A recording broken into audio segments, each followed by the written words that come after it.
नमस्कार, देख रहे हैं आप और मैं हूं प्रशांत सरीन। उड़ीसा के बालासोर में लगभग एक महीना पहले एक बड़ी दुर्घटना अंजाम लेती है।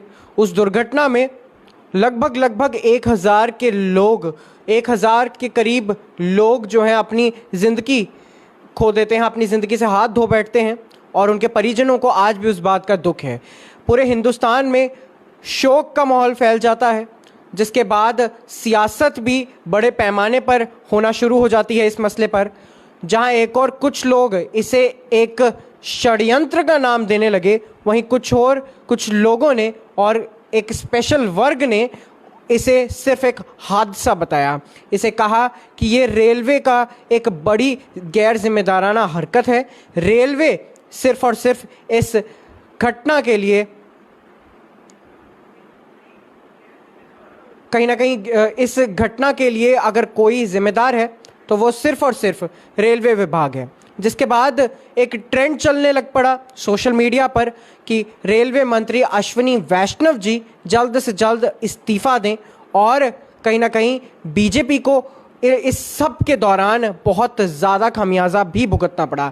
लेकिन अब एक ऐसी लीड सीबीआई को अपनी इंक्वायरी के दौरान, जो उनकी ऑनगोइंग इंक्वायरी थी उसके दौरान सीबीआई को एक बड़ी लीड मिलती है, जिसके चलते 3 लोगों को सीबीआई द्वारा गिरफ्तार कर लिया गया है। जी हाँ, इस वक्त की बड़ी खबर लेकर सामने आया हूँ।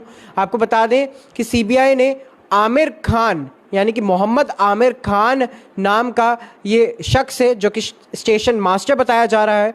इसके अलावा 2 अन्य व्यक्ति हैं जिन्हें इस मामले में इनके ऊपर ट्रायल चलाया जा रहा है, और इन दोनों को और इन 3 व्यक्तियों को इस वक्त गिरफ्त में ले लिया गया है और अभी इस वक्त उनके ऊपर ट्रायल चलाया जा रहा है। मैं आपको बता दूं कि पूरा मामला क्या था। पूरा मामला ये था कि उड़ीसा बालासोर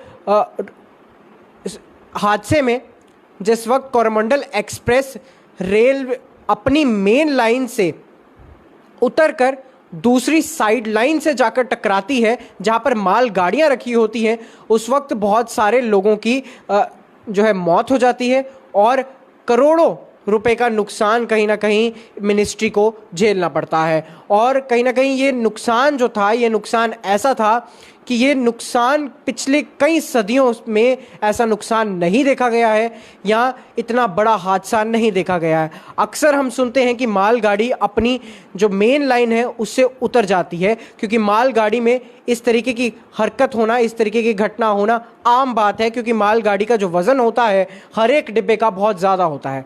लेकिन मोदी सरकार के कार्यकाल के दौरान रेलवेज़ के अंदर एक ऐसी टेक्निक लगाई गई है जिसे कहा जाता है कवच सिस्टम। एक ऐसी प्रणाली है जिसके चलते प्रत्येक डिब्बे के अंदर, प्रत्येक बोगी के साथ ब्रेक सिस्टम जो है अपनाया गया है।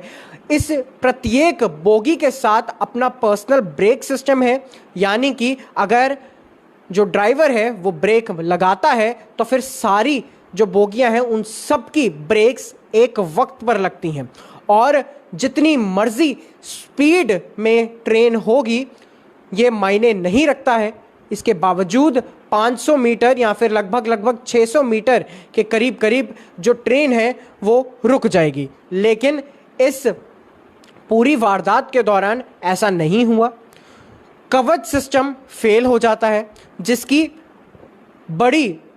जिसका बड़ा कारण ये बताया जा रहा है कि कवच सिस्टम को जानबूझकर जो है खराबी इसमें लाई गई थी। और वो कैसे लाई गई थी आज ये मैं आपको बता रहा हूँ।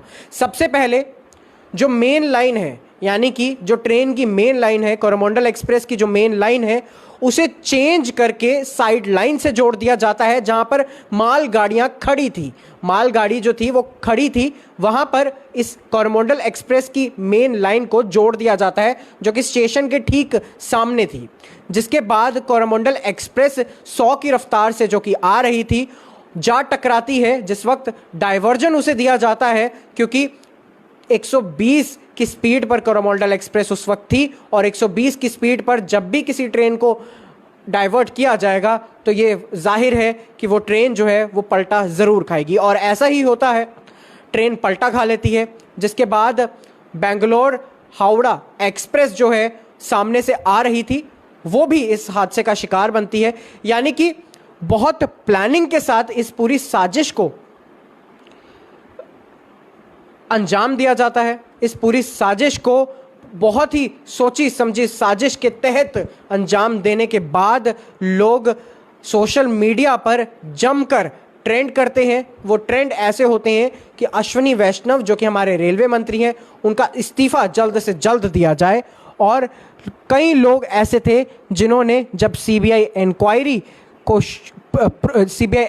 जो है शुरू की जाती है तो उस वक्त ये लोग कहते हैं कि इस सीबीआई इंक्वायरी की क्या ज़रूरत है, क्योंकि ये बात जाहिर है कि इसमें अगर किसी की गलती है तो वो सिर्फ और सिर्फ रेलवे मिनिस्ट्री की है, रेलवे सेफ्टी एंड सिक्योरिटी विभाग की है।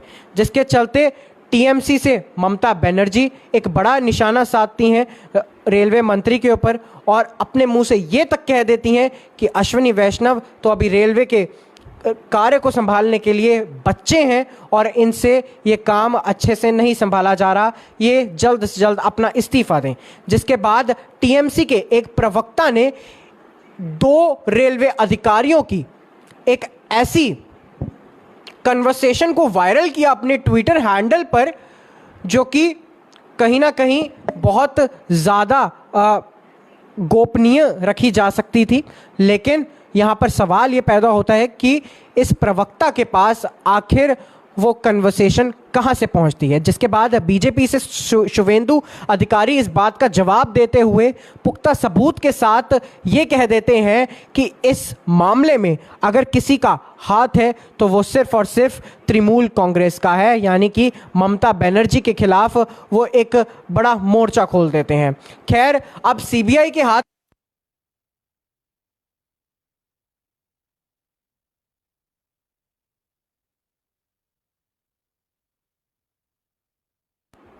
और इन 3 शख्स को पुलिस ने सीबीआई द्वारा गिरफ्तार किया गया है, जिसमें से एक मोहम्मद आमिर खान इसका नाम बताया जा रहा है जो कि स्टेशन मास्टर है, जिसके लिए कई वक्त से बोला जा रहा था कि ये अपने घर से फरार हो चुका है, लेकिन सीबीआई इसे ढूंढ लेती है और धर दबोचती है। अब आने वाले वक्त में देखना ये है कि कौन लोग हैं जो इस पूरे हादसे के लिए जिम्मेदार है। अगर सियासी खेल है ये, तो फिर वो कौन सियासतकार है जिन्होंने कई लोगों की जानों के साथ खेल दिया और कई परिवारों को जो है हमेशा हमेशा के लिए बर्बाद कर दिया। आप ऐसे ही तमाम अपडेट्स के लिए बने रहिए हमारे साथ। मैं हूं प्रशांत सरीन, द टाइपराइटर।